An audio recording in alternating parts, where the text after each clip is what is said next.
Good to see everybody. Recognize the number of names that are on today. A couple that I don't know. Again, good to be with you guys. As I mentioned, I've been traveling the last couple weeks. So again, good to be home. So welcome to Shey's Way. Again, we'll hit on this episode. We'll talk a lot about the protection component of your overall plan, the investment component of your plan, and then all of that trying to tie into the tax implications of what you may be doing in your financial endeavors. Remember, we're always going to lay out the truth, the facts, what we believe that the conventional wisdom out there in this country of ours is wrong, and that we try to run against the herd. When you see everyone doing one thing, it's normally the best idea to turn and go the other direction. So we'll press you a little bit again on that conventional wisdom and thinking a little bit different. The good part about what I get to do every week is work with people all over the great country of ours and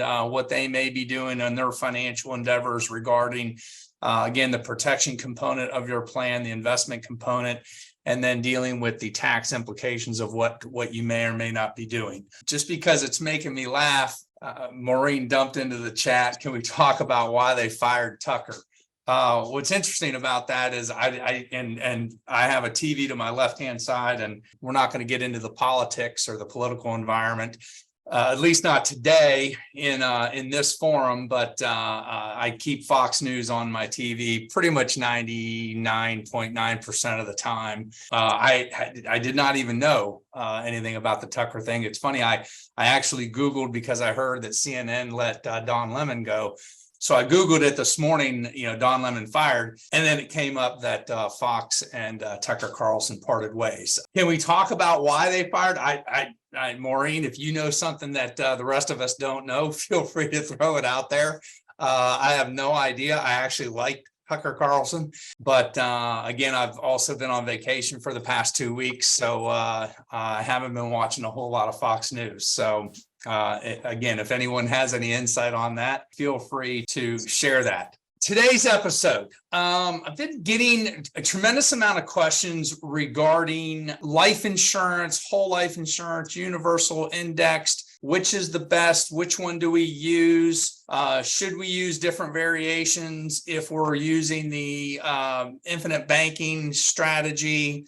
And just a lot of questions regarding the best way to go, the least favorite way to go, what type of policy, what type of carrier, and just how those policies should be structured. And I'm going to throw this out here because I don't want there to ever be any type of misunderstanding regarding the banking on yourself or the infinite banking concept. So I'm gonna throw this out right now.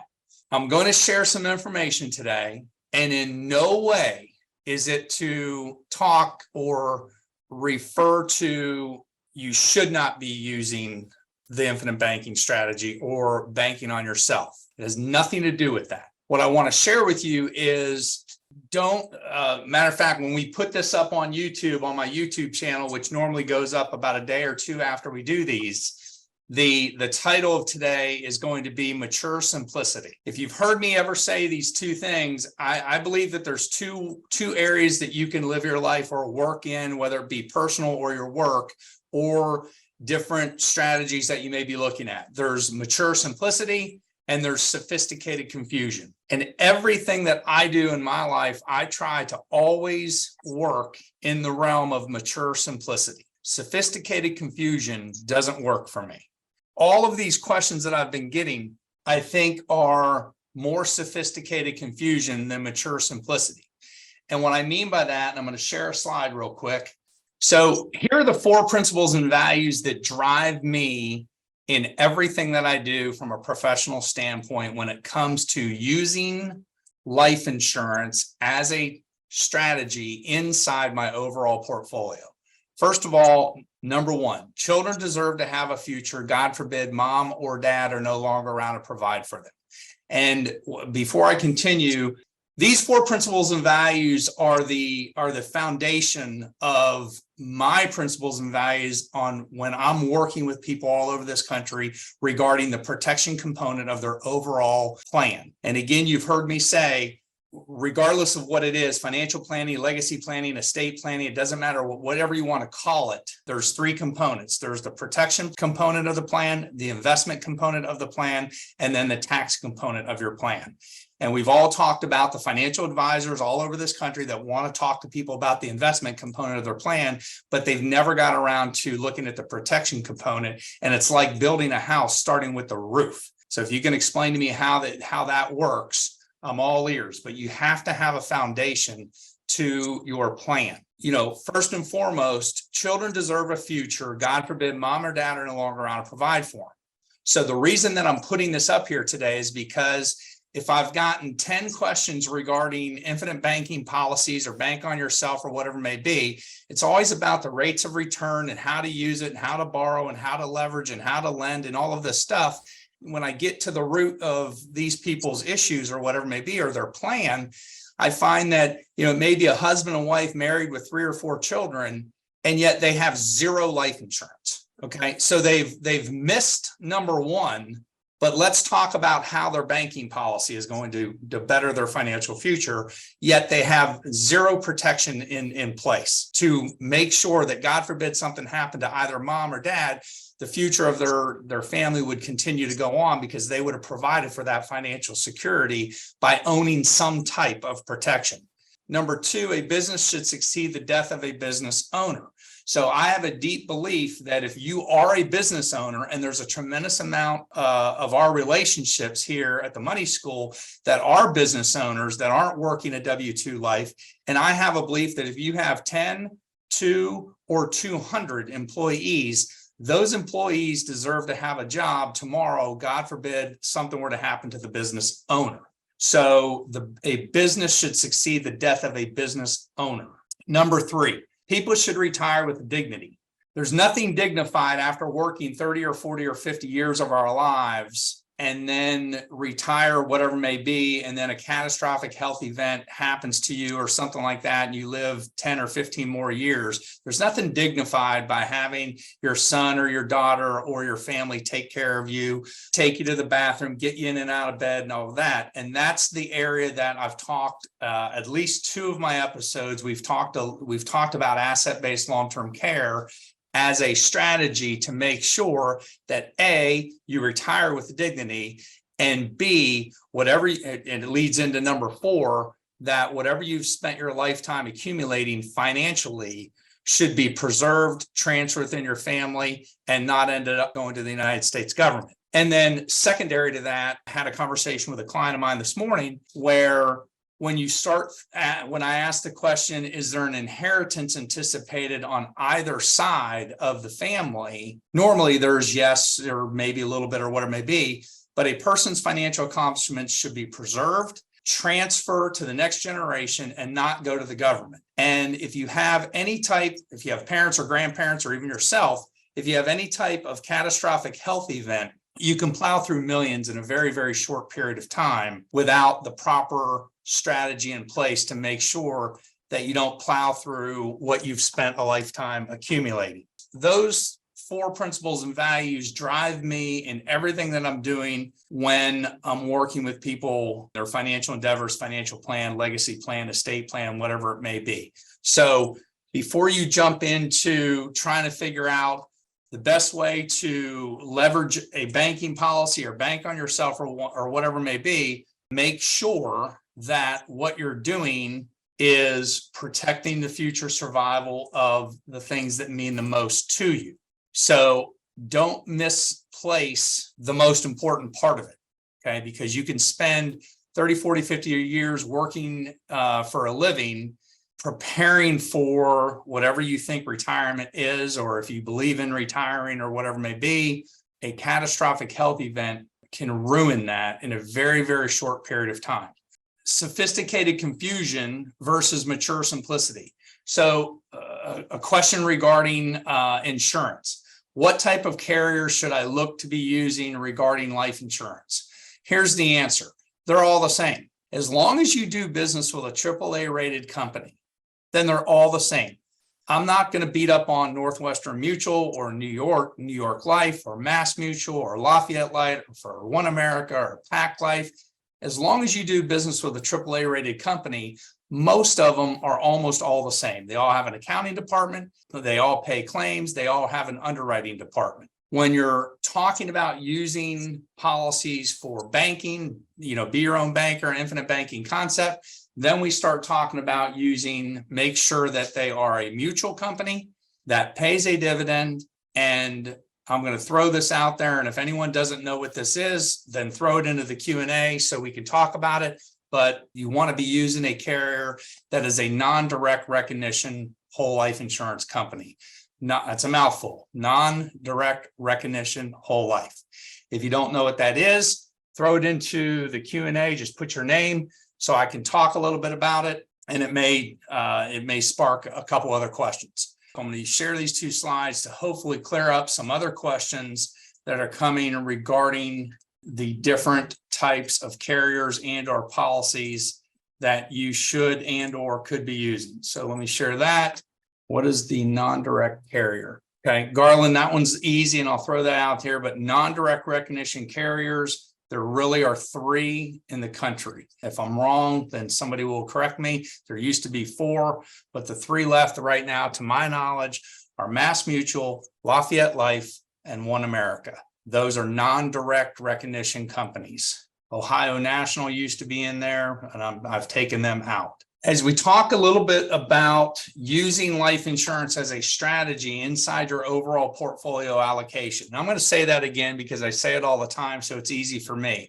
But using life insurance as a portion of your overall portfolio allocation. Really, these are the 3 areas that people need to use life insurance as a tax strategy or a strategy inside their overall portfolio. Between the areas of your age, of why protection is important at every age, obviously when we're in our 20s and our 50s, there is a need for income replacement. If the drunk driver runs the stop sign and kills me on the way home, I have a wife and 3 children at home that need to continue to live the lifestyle that I've provided for them over the years that I've been doing that. So there's income replacement, and that is a need. And the reason that I'm sharing again with you is the sophisticated confusion kicks in where people want to know, how can I get the best rate of return by using my infinite banking policy? Or how can I do private lending inside my policy? And then I find out, again, there's very little income replacement if anything were to happen to the individual. So keep things in perspective and keep things in order. So income replacement is a tremendous component of your overall financial plan. Number 2, whether or not you know this or not, and most people, what I've found is that they don't, but about 12 or 13 years ago, most permanent life insurance policies integrated long-term care benefits into the policy. So if you have a policy, then you can use the death benefit for long-term care, providing that the policy has that feature on it. And again, it was integrated into most permanent policies a number of years ago. Now, does that take away the strategy of using asset-based long-term care? No, it doesn't, because obviously if something were to happen to you and you're liquidating, if you will, the death benefit of your permanent policy, and you do that over an 8 or 10 or 15 year period, and then at some point in time pass away, you've basically liquidated or advanced all of the death benefit, and now there's nothing left for the generation behind you. Depending on your situation, you may look at either way or both components. And then lastly, taxes at death, or IRD, stands for income with respect to decedent, which is something that most advisors don't even talk about. So there's the tax component and then the transfer of wealth behind using some type of life insurance as a small portion of your overall portfolio allocation. And again, that's how I use it with the people that I'm working with. We use a small sliver of life insurance as a strategy inside your overall portfolio allocation. And then I'm going to share this slide because this is continuing to come up with questions regarding what type of protection should we be using in our banking policies or infinite banking, or even if you're just shopping for some type of protection. then there's confusion on the different types of permanent protection. So this is a slide that I've been using for a number of years. I find it fairly straightforward. So regarding risk, okay, you have cash, bonds, stocks, real estate, and your business. So we talk a lot about using this bad word of whole life. And again, you can Google and find 500,000 articles that will tell you that whole life insurance is down there right next to the devil. It's the worst thing in the world. And then you can find another 500,000 articles that are going to tell you that it's one of the greatest strategies that you can have inside your financial plan because it has absolutely stood the test of time. But make no mistake, whole life insurance is similar to a cash bond portfolio. There's nothing sexy about it. We use it, and you've heard a lot of us talk a lot about the interest rate inside the policies, the uninterrupted compound interest that you can use by lending your cash value, doing private lending in the policies, and using the policies in that fashion. And that's true. But again, at its pure level, whole life insurance is a cash bond portfolio. Then if you want to begin taking a little bit of risk, you can look at using some type of universal life product. It is not guaranteed. It is not a whole life. There are very few guarantees behind it. And most of the time when they're illustrated with, let me just use the word, fabricated interest rates. Then if you want to continue to go down the risk factor, you can look at using that thing out there called IUL, or Indexed Universal Life. And again, now you're starting to deal with the stock market. If you feel the stock market is going to do very, very well in the next year or two, maybe you should look at those products. I feel differently personally, but that's my opinion. And then lastly, if you want to, again, begin taking even more risk, then there's that thing out there called variable universal life, where you're actually dealing in the stock market just about completely. And this is where I'll give you my opinion. The life insurance industry, and you've heard me say this before, the life insurance industry has been around for a little better than 300 years, and they've managed to mess things up for about 300 years. And what I mean by that is they manufacture products that fix just about any financial problem that a particular person could possibly have. And then they've taught people to sell them in a way that, quite frankly, has irritated society. And then the insurance carriers scratch their head trying to figure out why more people don't use life insurance inside their overall portfolio allocation. They invented that thing called whole life, and they couldn't sell enough of it. So then they went back to the drawing board and created that thing called universal life. And then at some point in time, they couldn't sell enough of that. So they tweaked how it works and created that thing called indexed universal life. And now they couldn't sell enough of that. So then they created variable universal life. And life insurance carriers just simply continue to go back to the whiteboard, and they try to tweak product that most people don't understand. Most advisors don't understand. And then again, they scratch their head trying to figure out why more people don't use it as a tax strategy. But if it's properly designed, properly crafted, and properly funded, it may be one of the greatest tax strategies still left in the IRC tax code. But again, you have to understand how to illustrate it. You have to understand how to design it. And everyone's plans are a little bit different. Question: how should I fund my policies? That's an individual question depending on your overall circumstance.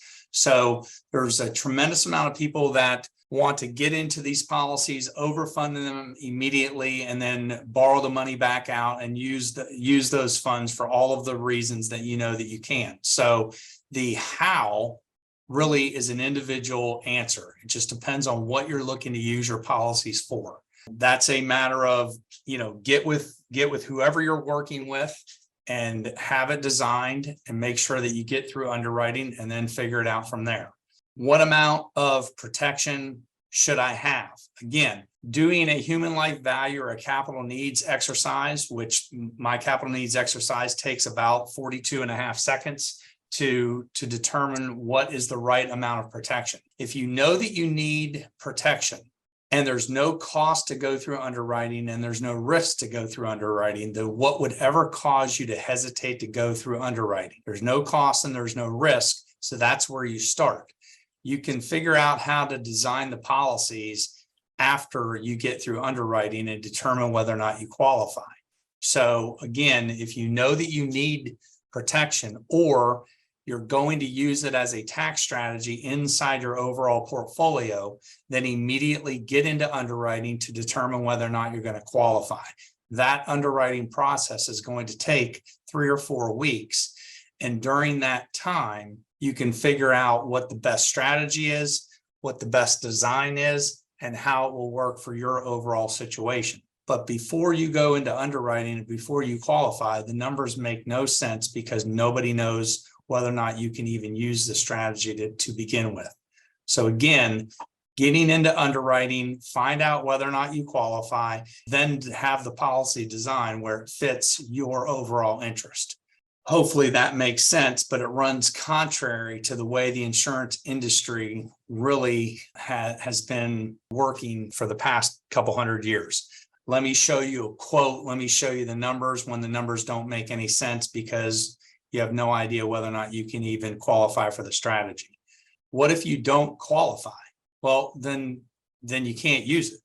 And then you got to figure out a different way of doing it, whether it be a different family member that possibly would qualify or using just a different strategy overall. Another question that has come in, should I use my life insurance as my own bank? Again, depending on the design of the contract and depending on your overall financial situation, will drive the answers to some of those questions.